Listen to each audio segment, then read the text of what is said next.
మనమందరం ఎక్కువ రోజులు హెల్తీగా, హ్యాపీగా బ్రతకాలి అనుకుంటాం. దానికోసం ఆయుర్వేదాలు, గ్రీన్ టీ లాంటివి ఎన్నింటినో ట్రై చేస్తూ ఉంటాం. కానీ వీటి అన్నిటిని మించిన ఒక గొప్ప ఔషధం మన వంటగదిలో ఉందని మాత్రం తెలుసుకోము. అదే ఘాటైన మిరపకాయ కారం లేదా పచ్చిమిర్చి కారం. అమెరికన్ హార్ట్ అసోసియేషన్ వాళ్ళు ఒక ప్రెస్ మీట్లో దీన్ని అనౌన్స్ చేశారు. వాళ్ళ స్టడీ ప్రకారం కారంలో ఉండే కొన్ని లక్షణాల వల్ల గుండె జబ్బులు, క్యాన్సర్, షుగర్ వంటివి రాకుండా కంట్రోల్ చేస్తుంది. కారం తీసుకోవడం వల్ల గుండె జబ్బుల వల్ల వచ్చే మరణాలని 26%, క్యాన్సర్ వల్ల వచ్చే మరణాలని 23%, అన్ని రకాల మరణాలని 25% తగ్గిస్తుంది. కారంలో ఉండే క్యాప్సైసిన్ ఆర్టరీస్లో ఫ్యాట్ ప్రొడ్యూస్ అవ్వకుండా ఆపుతుంది. PLOS ONE యూనివర్సిటీ వాళ్ళు కారం తినడం వల్ల డెత్ రేట్ని 13% తగ్గించవచ్చని చెప్పారు. కారంలోని వేడి బరువు తగ్గడానికి, వామిటింగ్స్, వికారం, వెన్ను నొప్పి లాంటివి తగ్గిస్తుంది.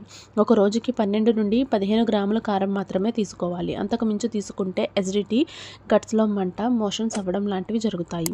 ఇక ఈ కారం తగిన మోతాదులో పెట్టడం వల్ల పిల్లల్లో ఎముక బలం పెరుగుతుంది.